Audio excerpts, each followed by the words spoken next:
every young Nigerian must realize that the future of this country is in our hands. And every young Nigerian must realize that nothing will change unless we begin to ask for change. All over the world, changes are driven by the youth. I do not know why or if our own should be different. Now we have an act. It took us fortunes to get the FOI Act passed into law. It took over a decade. It took over 10 years before the law was passed into law, before the bill was passed into law.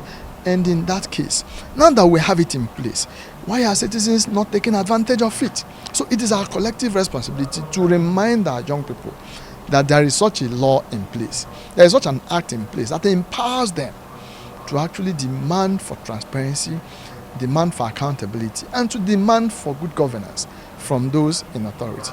And until that happens, things will not change. Two of the requests for information have been around procurement, and that is simply because it's one of the areas where mismanagement of public funds, are observed. And with the law in place, one had expected that Nigerians should have been firing from all angles, with a view to asking questions about how public resources are utilized. Unfortunately, the use has been very, very low. Public institutions themselves have been violating the FOI Act, without recourse to even the consequences or provisions of the law. So basically, one of the reasons why the implementation of the FOI Act has not been what we expected, or rather what we want, is because citizens are yet to take absolute advantage of the provisions of the Act to demand for accountability and transparency from public institutions, with a view to ensuring that there is openness in the management of public resources. It has all the provisions. If people fail to comply with the provision of the law by giving information, there are sanctions. And those sanctions can easily be imposed at court level. There are provisions of imprisonment and payment of money. So the law, it provides those sanctions and punishment for the violators of the law. But it didn't provide any sanctions or punishment for people who are abusing the law.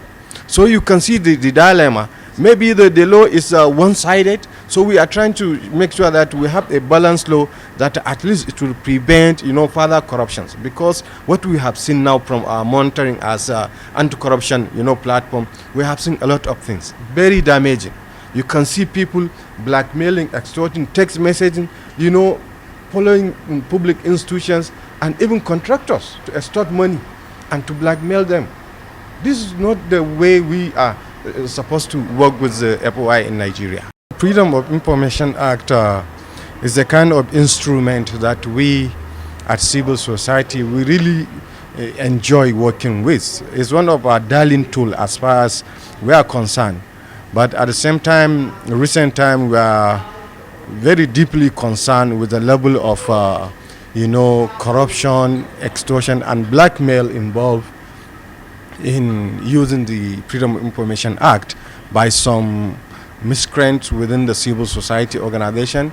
And this is something that we felt comfortable doing because we are trying to look at the accountability issue inward.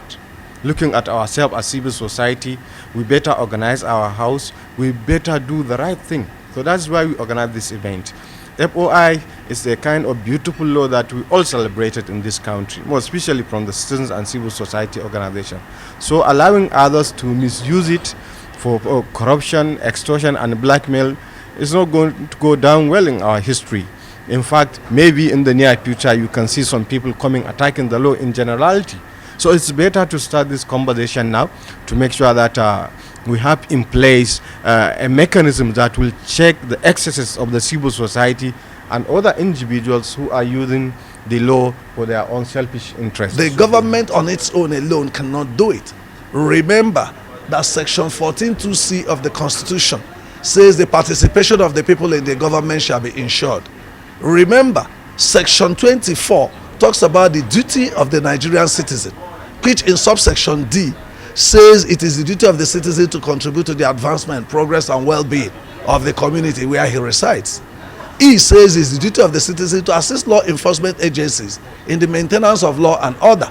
So we as citizens of Nigeria have a role to play, and we won't play that role in vacuum. We'll play that role relating with the institutions of state so that we can collaborate and provide good governance for Nigeria. Of course, virtually every segment of law or policy, there are loopholes in terms of implementation. For instance, you may hear the government institutions tell you they lack funds to do what they want to do. For instance, again, what we have identified is that there are civil society organizations that are involved in implementation of the FOI, but there is need to monitor. There are individuals that are involved as well, but there is need to monitor. And there is a poor understanding of the provisions of the Act. If people understand the provisions of the Act and how to apply them, it will be better.